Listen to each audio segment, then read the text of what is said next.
Hello, my name's Florence. Welcome to the OBS Pod. I'm an NHS obstetrician, hoping to share some thoughts and experiences about my working life. Perhaps you enjoy Call the Midwife, maybe birth fascinates you, or you're simply curious about what exactly an obstetrician is. You might be pregnant and preparing for birth. Perhaps you work in maternity and want to know what makes your obstetric colleagues tick, or you want some fresh ideas and inspiration. Whichever of these is the case, and for that matter, anyone else that's interested, the OBS Pod is for you.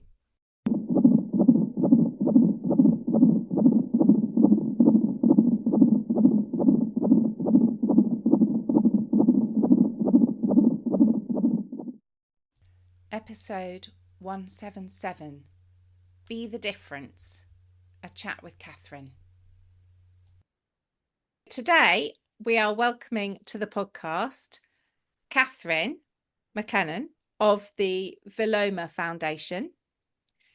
And I've known Catherine for some years, and she's absolutely helped pioneer some work, particularly with the gap between gynecology and maternity services and mid-trimester, so middle of pregnancy loss. And I'm very excited to have her here today. Catherine, do you want to maybe say a little bit about who you are?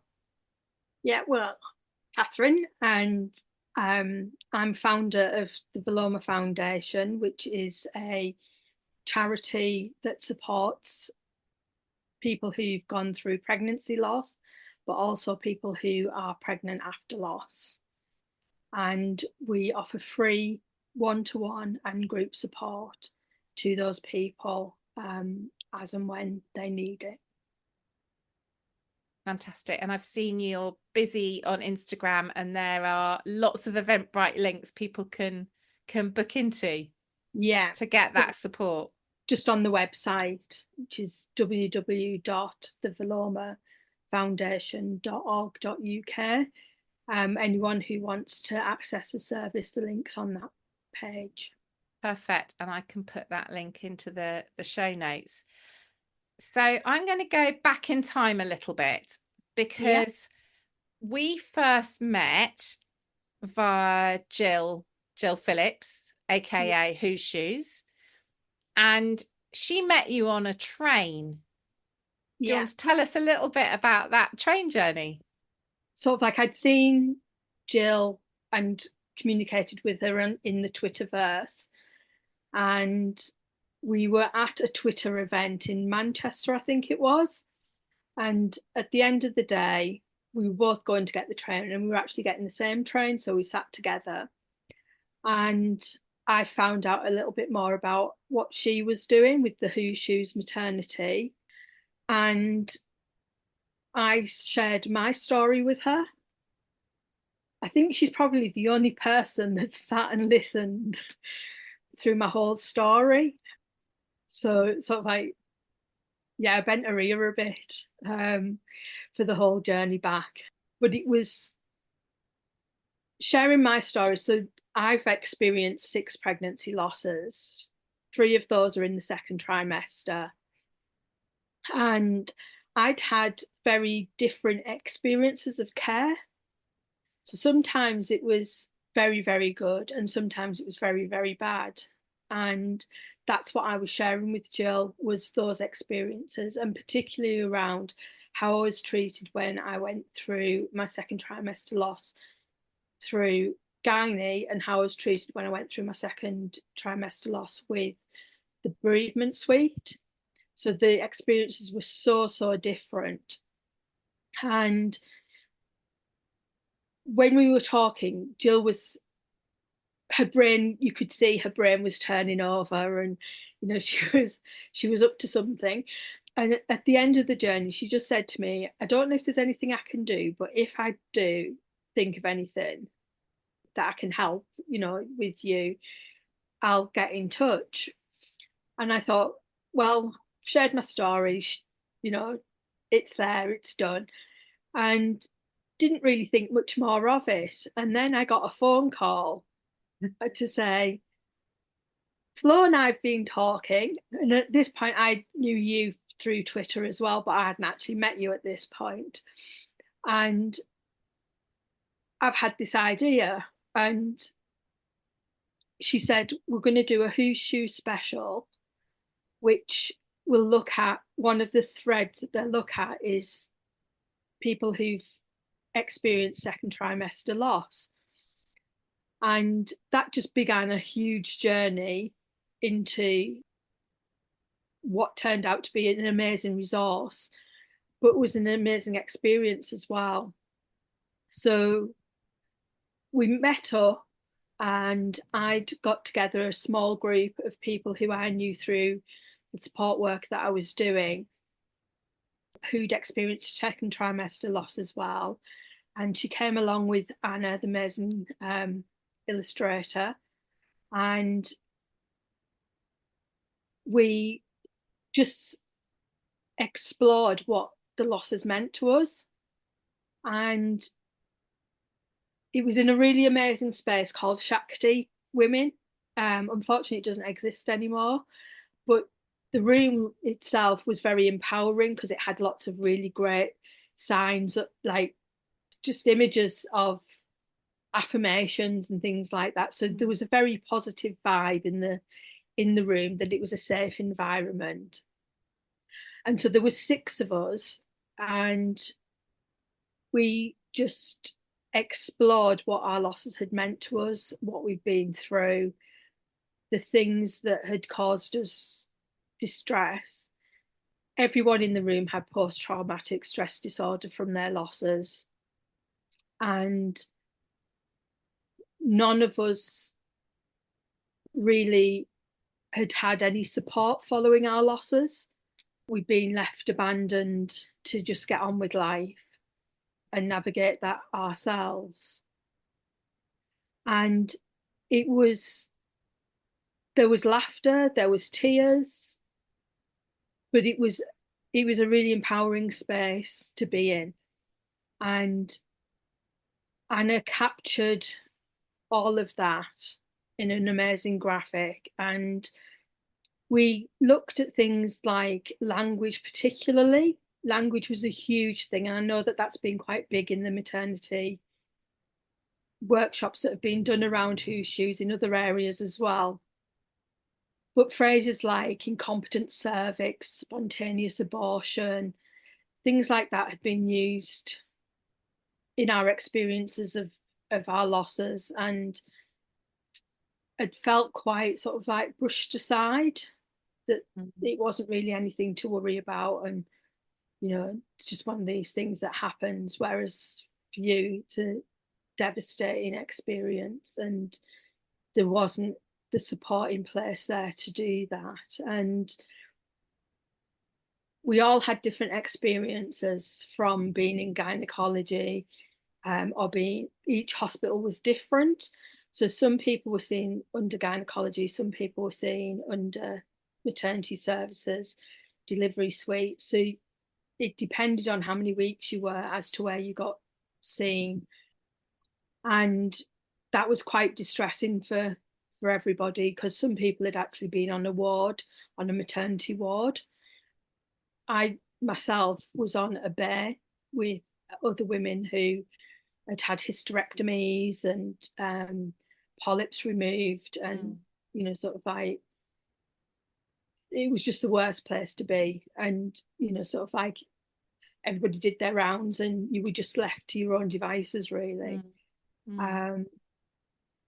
So yes, we from that, Jill did her magic, which amazes me how she does it, because the cards that she developed for the Who's Shoes project were just so spot on. I remember the first workshop that I helped facilitate, and reading the cards and thinking, gosh, that is straight from my mouth. And sort of like thinking, gosh, she really did sort of like captured the moment, because that's exactly what I said. And so the Nobody's Patient, we launched it, and it was just brilliant to be in the room. That first session that we did, which was it St. George's We did Kingston and St Yeah, it was George's, yeah. Kingston. And just to be in a room full of professionals and bereaved parents, and to see the conversations just coming out and people really, really thinking through their own practice of what they do was really, really special.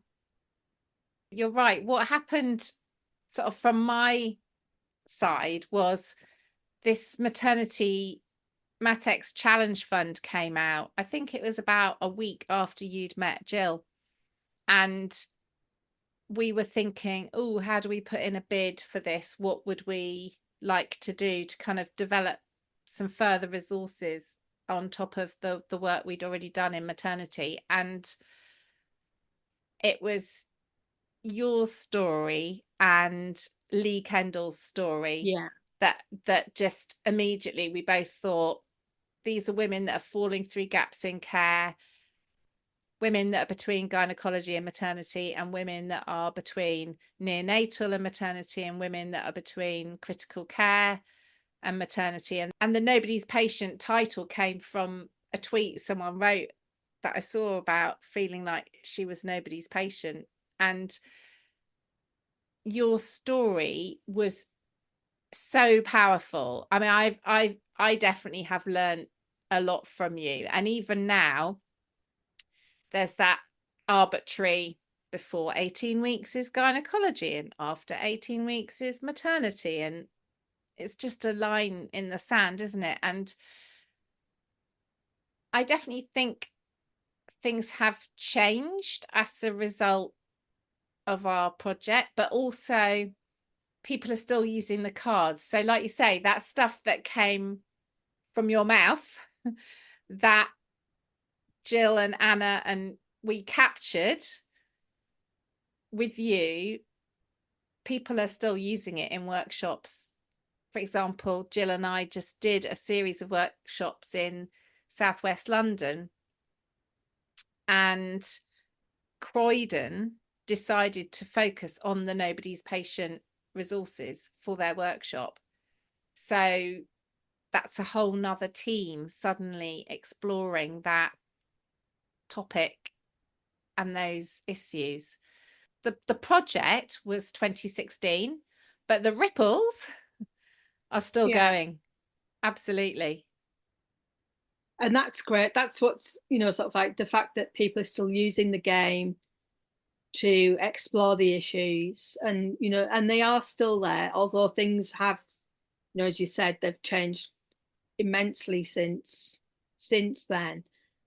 It still reminds people that these things are not in our distant past. They were things that happened a few years ago. Yeah. We need to make sure that they don't slowly breed back into the environment that they're working in. Yes. Yeah, I was kind of reflecting a bit for today, and I was thinking, from my perspective, I feel like there've been quite a few changes in the years since we started working together.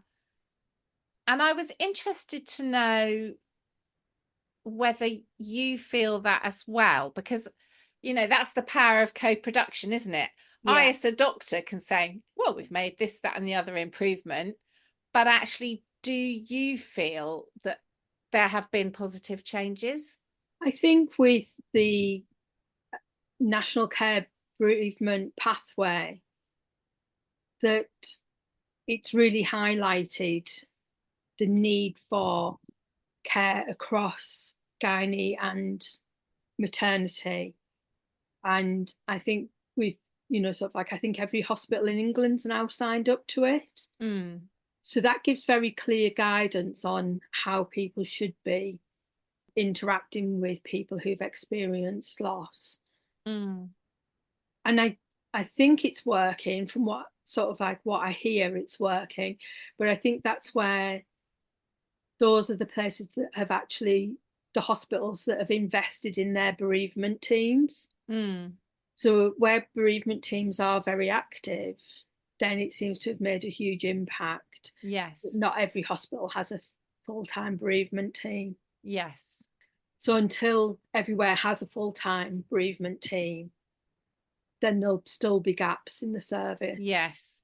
And it's interesting because I was thinking the very last workshop I helped lead before the pandemic was March 2020, and we were like, should we, shouldn't we, was Colchester, and that was jointly with SANS, the Stillbirth and Neonatal Death Association, and in Colchester, looking at the National Bereavement Care Pathway using the Nobody's Patient resources. So it's absolutely, you're right, there's still too much variation, isn't there? Yeah.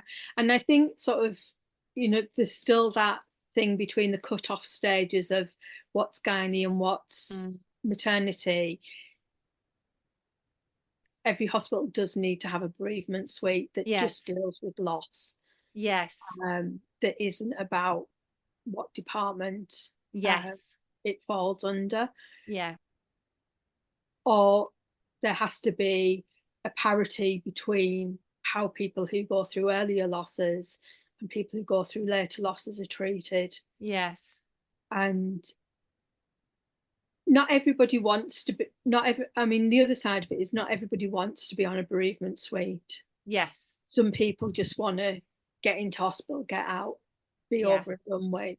So I think there has to be respect for those people that choose not to go through that. It does have to be a choice. I know I found it very difficult on the bereavement suite because there was a book of people who'd been there previously and written messages in it, and it was just like, to me, that was just, it overwhelmed me that there was this book of all these babies who died, and but then the sort of like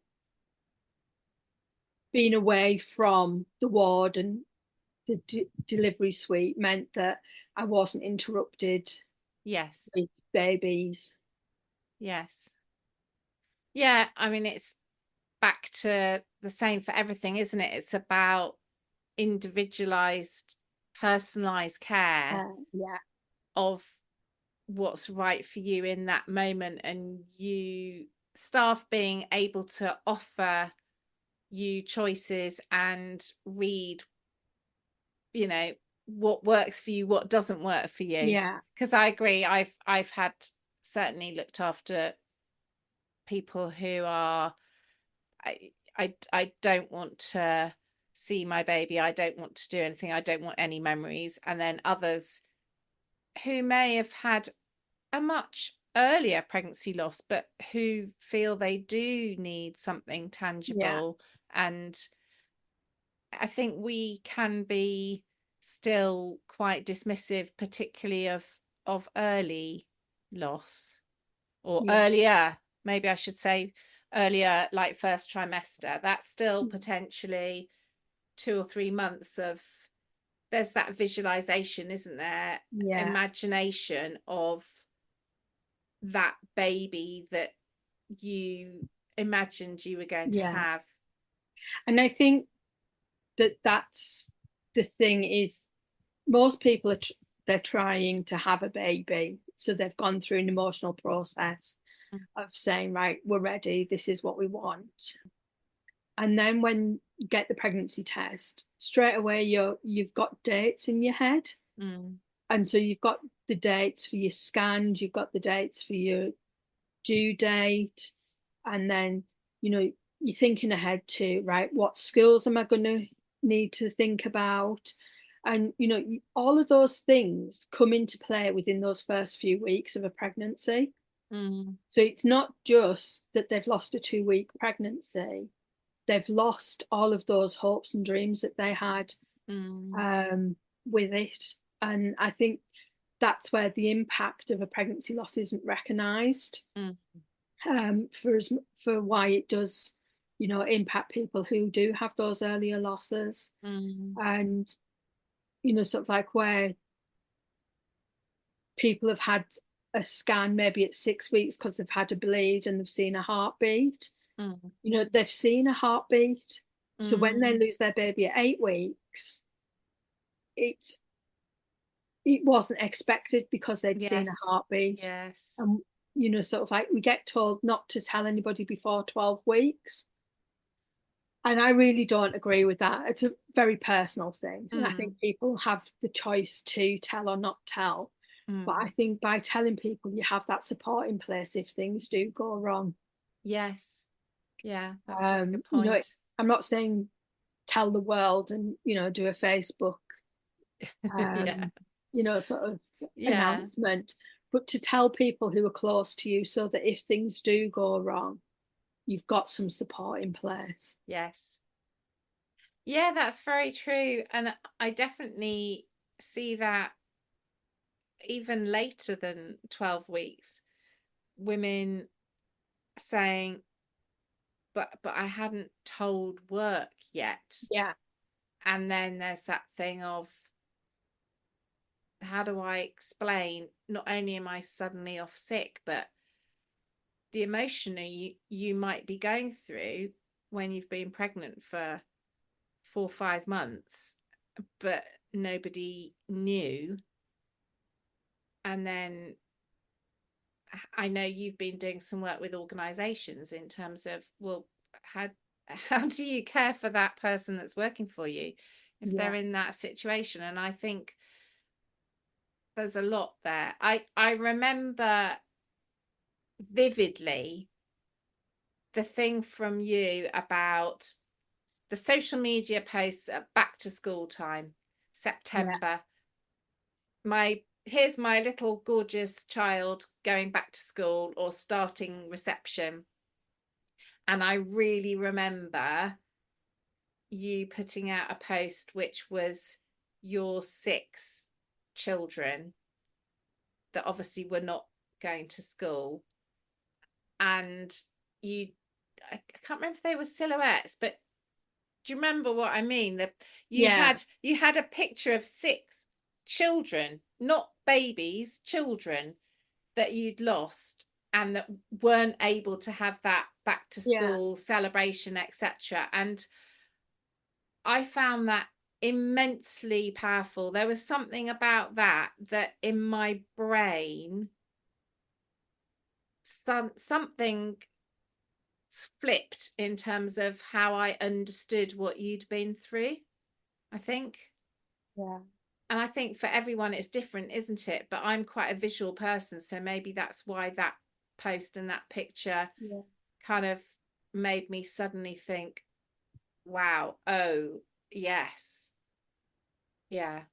I think that's, sort of like, especially when you're pregnant and somebody else is pregnant.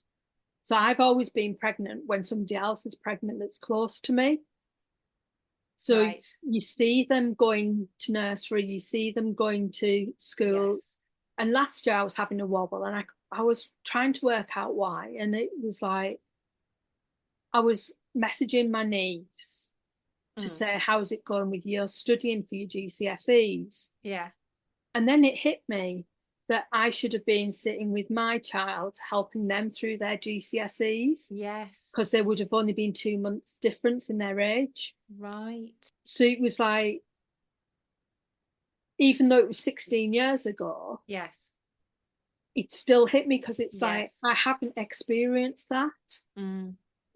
Pregnancy loss took away that journey in life. It just took that away from me. And it's things like that of, sort of like friends who are going into high school, talking about their options for what they want to do. And it's just, sometimes it's just that little stab in the heart that, sort of like, it's not like, I don't think sit in my diary and think, right, today would have been, sort of like, because I think sometimes people get that impression that that's what you do, but it isn't.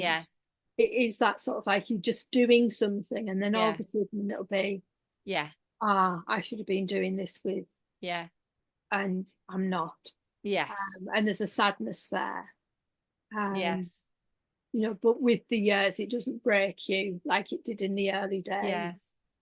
I'm really struck by the fact that you said when you had that specific focus group, that everyone had PTSD from their experiences. Yeah. So that's like you're adding on top of the physical trauma of losing a child, you're adding from the care, I say care slightly in inverted commas, from the care and treatment you've had, then it's almost adding insult to injury by traumatizing people psychologically. Yeah. It is very, sort of like some pregnancy losses can be extremely traumatic. And for a lot of years, that wasn't recognised by my mental health team.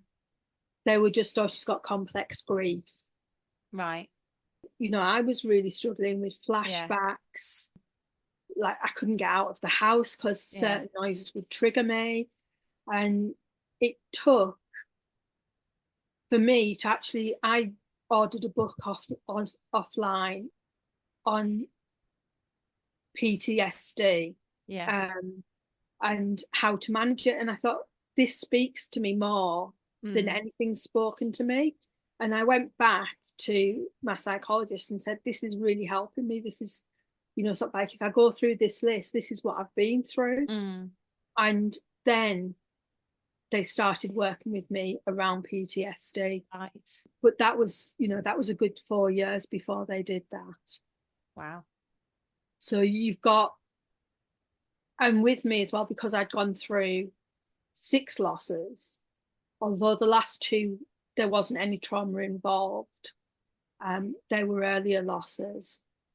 That I had 4, very serious traumatic events in my life that had happened in a short period of time. Right. Yes. And for nobody to pick that up. Yes. And for me to have to actually diagnose myself. Yeah. Was a huge gap in the service. And that's some of the work that when I did the Pinks and Blues CIC was something that I worked very hard on, was to get mental health services to acknowledge that pregnancy loss can be traumatic. Yes. And I know that work has continued, even though I haven't been involved in it. Yes. That's another positive, is that, that recognition is now there, that mental health services, whether primary or secondary, address the trauma that's attached to a pregnancy loss. Yes. And I mean, that has been fantastic. I mean, we've now got new services in my area that are specifically for pregnancy loss or pregnancy trauma, and it's making a difference. Undoubtedly, it's making a difference. So I agree, that's another really positive change. And one of the other changes I was thinking about was the ability to get a baby loss certificate. Yeah. I don't know how you feel about that. Yeah, I was one of the people that was really on the fence about it, because my concern was that it would lead to anti-abortion and people wanting, by saying if you're recognizing it as life, then that would impact the Abortion Act. So that was where my hesitation was about it, because I believe that everybody has a choice. Yes. And that choice should be there for them, whatever stage they are in their pregnancy. And so I was very much on the fence about it, because I wondered if there was another agenda to them actually putting it forward as something. It's not something I personally wanted when I went through my losses, because the hospital gave me a little certificate. Yes. So, and I had something from the funeral directors as well. So I had things, and at the end of the day, I know what I went through. Yes. I don't need a piece of paper to tell me that. But I know it's brought great comfort to a lot of people. And when I'm working with people now, I'll say to them, have you applied for, is it something you would like to do? Yes. And explain that, you know, it is there if they wish to. Some say, yes, I would really like that. That'd be really helpful. Other people say, no, I don't need it. Yeah. So it is, you know, as long as it stays a personal choice, Yes. then I'm happy with that. I, you know, sort of like I don't want to see legislation that everybody has to, because Yeah. I think even some parents of stillbirth really don't want to have to do that whole registering, and you know, it's Yeah. really distressing. Yes. So I do think it has to stay a personal choice. Yes. Yeah. So we're recording this partly we wanted to catch up, but also we're going to release this for Baby Loss Awareness Week. Yeah. Tell me a little bit about Baby Loss Awareness Week, what that means to you. When I had my losses, I didn't know anything about Pregnancy Loss Awareness Week. It was a lot of years later that I found out that it was something that happened. And it's, again, it's something that I have two thoughts on. One is that it can be so overwhelming when you see all of the posts. It can be quite triggering on social media. So I tend to have a bit of a social media break for myself. Obviously, I can't have a total social media break because I have to do social media. Yes. The Vilomah Foundation. But what I found in the past is I always take a few days off after Baby Loss Awareness Week, just to regroup and just to sort of like reflect on what's happened during the week. But I think what for me is the wave of light. I just find that's such a special event, and that happens on the 15th at 7 o'clock, wherever in the world you are. It's 7 o'clock, and it's that constant wave of light going around the world, remembering all those babies lost. And that to me is really beautiful. And I absolutely love that evening, and I get my candles out and I do a little sort of like memorial display type thing. And you know, sort of I connect with my babies and I think about them, but I also think about all of the other people who are experiencing that, you know, those people who are going through it for the first time, you know, what it must be like for them having, you know, to be part of that club. You know, the club nobody wants to join. Yes.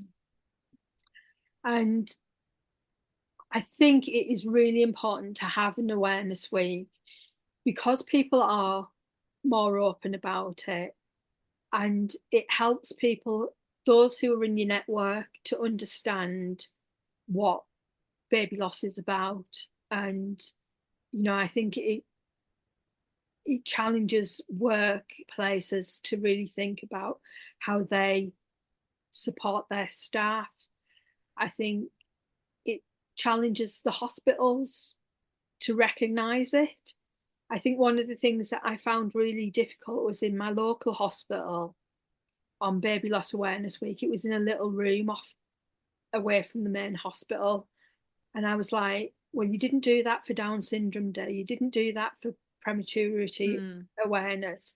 Why are you doing that? Why is it not in the foyer where people will see it? Yes. You know, sort of like that's changed now. It is, you know, it is a hospital-wide event, and yes, it gives an opportunity as well for hospitals to put on their own services, which I think is really nice. I think it's, you know, sort of like to actually meet with the staff who supported you on your journey in that environment where you're remembering and you know that they're remembering with you. I think is very special as well. And you know, the different ways that people are doing that, it's, you know, sort of like I struggle with it being in, most of them are in churches. You know, sort of like, because it's just, it's not inclusive. yes, Even though you can put on the sign, all faiths welcome, you don't necessarily feel comfortable going into yes, a particular building of worship. I do think, it'd be nicer if they were at, sort of like other halls or Yeah. places that do events and Yes. not so religious focused. Yes. I agree. I agree with you. The wave of light is really powerful.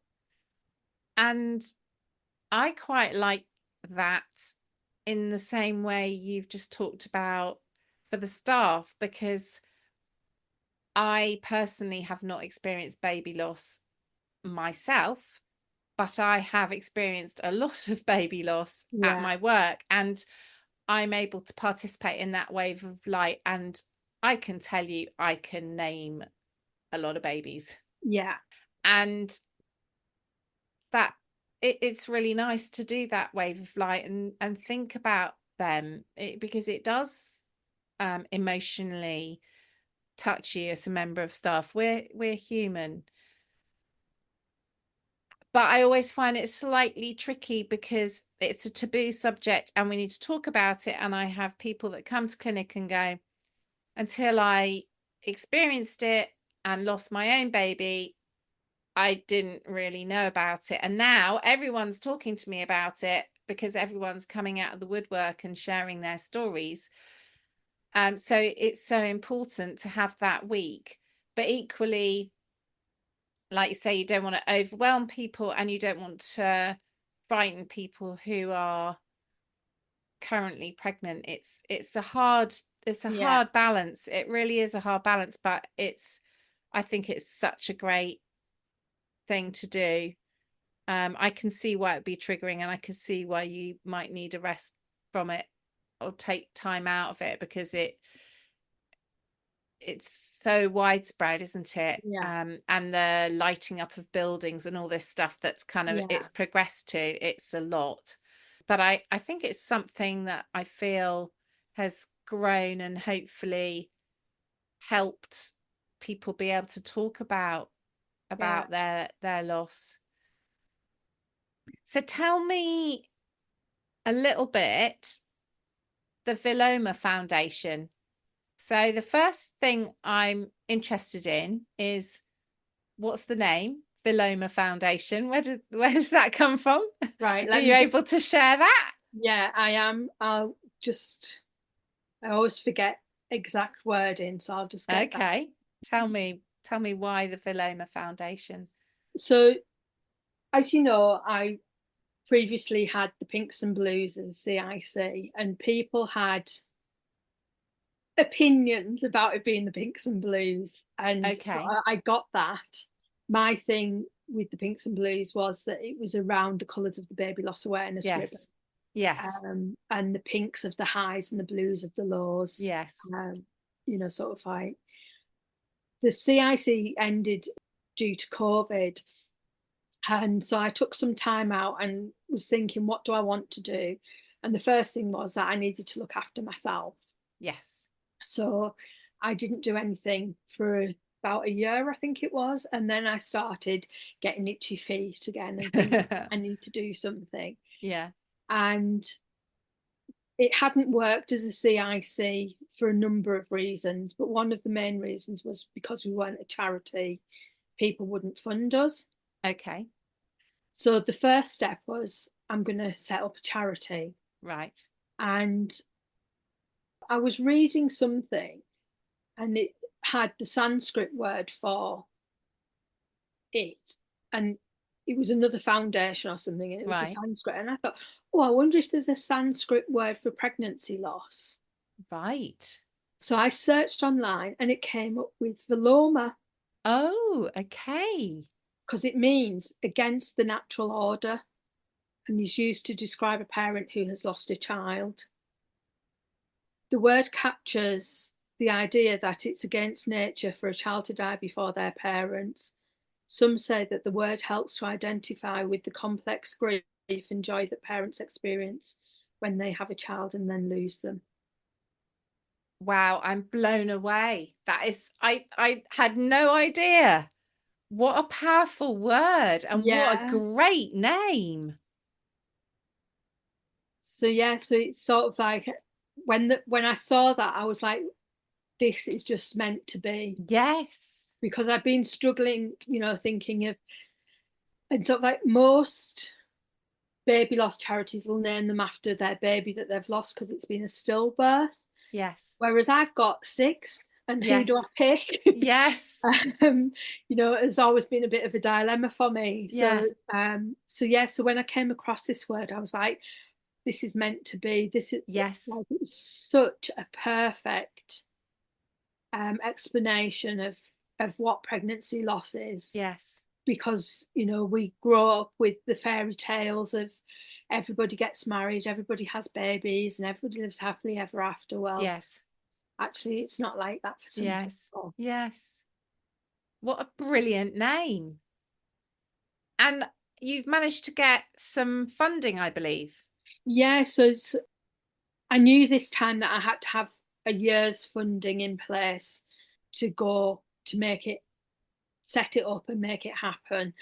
And so we applied to Awards for All, which Right. is part of the National Lotteries Community Fund.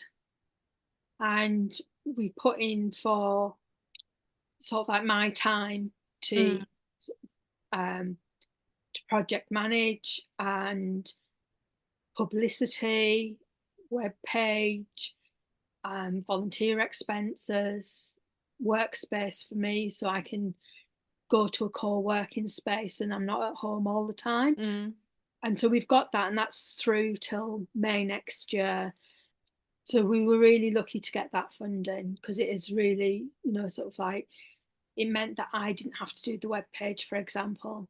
And these are, sort of like the little things that make running a charity or a CIC difficult. Is you become the person that has to do everything. Yes. You have to do the social media. You have to Yes. to put in some funding for the web page to be done. Yes.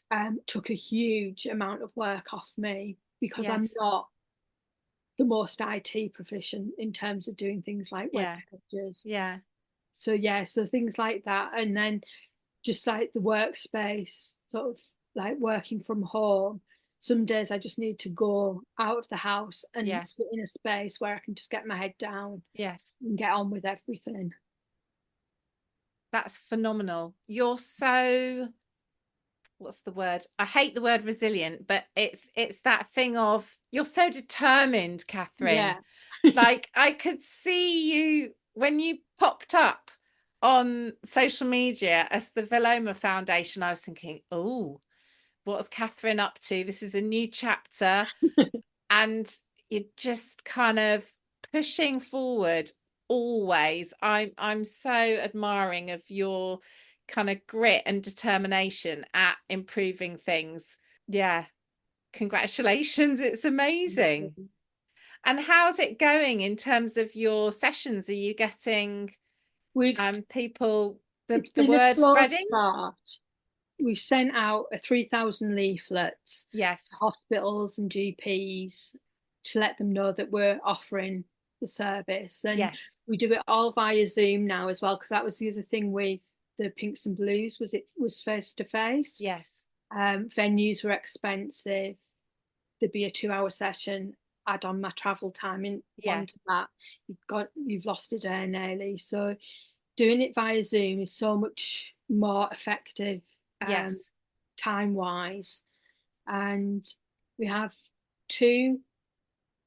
we have 4 pregnancy after loss groups a month and 4 pregnancy loss groups per month. And those are a maximum of 10 people in each group. Yes.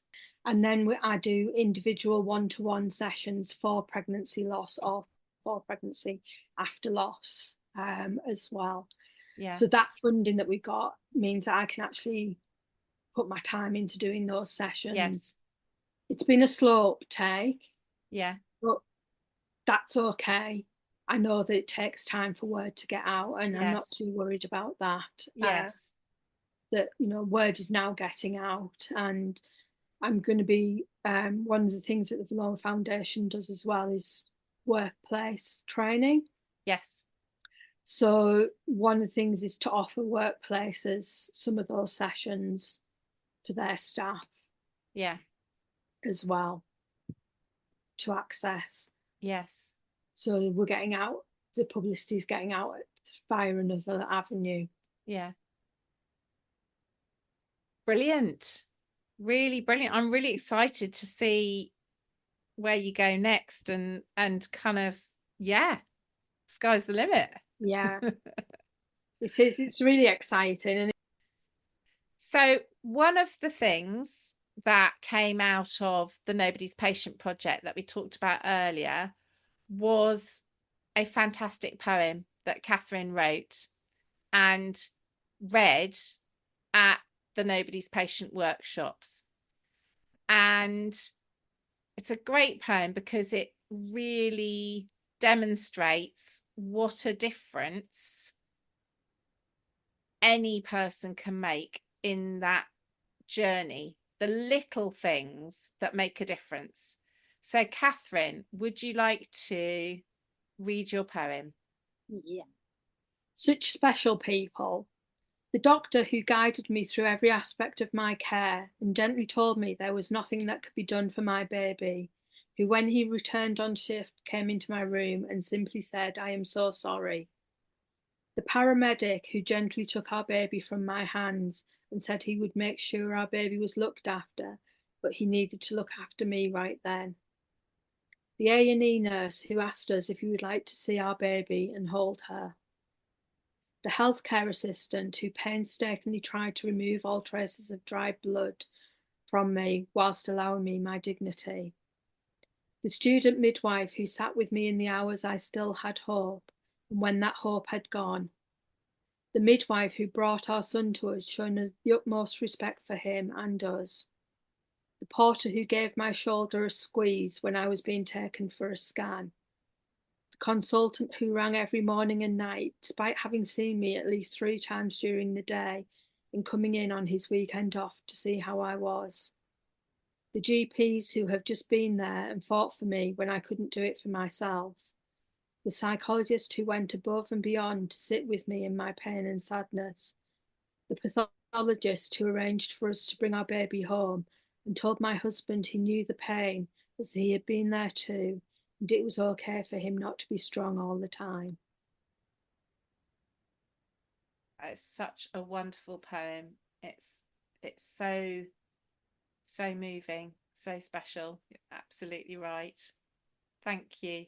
You're welcome. I think it's just for all health professionals out there, it is that small thing that you can do. Yeah. That can really make a difference to the experience of care. Yeah. Which sort of brings us to our zesty bit. So our zesty bit is the end, what we want people to take away from our conversation. And I guess one takeaway straight away is what you've just said then. Those little moments, those little things that show you care, that can make such a difference and hopefully not cause PTSD and more trauma to the person going through that baby loss. But also looking up the Vilomah Foundation might be another zesty bit. What do you think? Yeah, I think that I am there for support. The Vilomah Foundation is there to support people. And, you know, if any health professionals have got any questions, I'm more than happy to discuss things with them. And if people can follow me on my social media, that would be really great to get the word out, and to retweet and share on Instagram, things like that would be really, really helpful. Wonderful. I will put all those links and how to get in touch with you in the show notes for people to do that. Hopefully, ripple out and onwards. Thank you so much, Catherine. It's been so lovely to have a proper catch up, and it's so inspiring to see you carry on tirelessly, but I'm really glad that you're also looking after yourself. So thank you so much for spending the time talking to me and sharing your story and your journey with the listeners of the Obs Pod. Thank you for having me and for inviting me to come and talk with you. I really enjoyed it. I very much hope you found this episode of the Obs Pod interesting. If you have, it'd be fantastic if you could subscribe, rate and review on whatever platform you find your podcasts, as well as recommending the Obs Pod to anyone you think might find it interesting. There's also tons of episodes to explore in my back catalogue, from clinical topics, my career and journey as an obstetrician, and life in the NHS more generally. I'd like to assure women I care for that I take confidentiality very seriously and take great care not to use any patient identifiable information unless I have expressly asked the permission of the person involved on that rare occasion when it's been absolutely necessary. If you found this episode interesting and want to explore the subject a little more deeply, don't forget to take a look at the programme notes where I've attached some links. If you want to get in touch to suggest topics for future episodes, you can find me at the ObsPod on Twitter and Instagram, and you can email me theobspod@gmail.com. Finally, it's very important to me to keep the ObsPod free and accessible to as many people as possible. But it does cost me a very small amount to keep it going and keep it live on the internet. So if you've enjoyed my episodes and by chance you do have a tiny bit to spare, you can now contribute to keep the podcast going and keep it free via my link to buy me a coffee.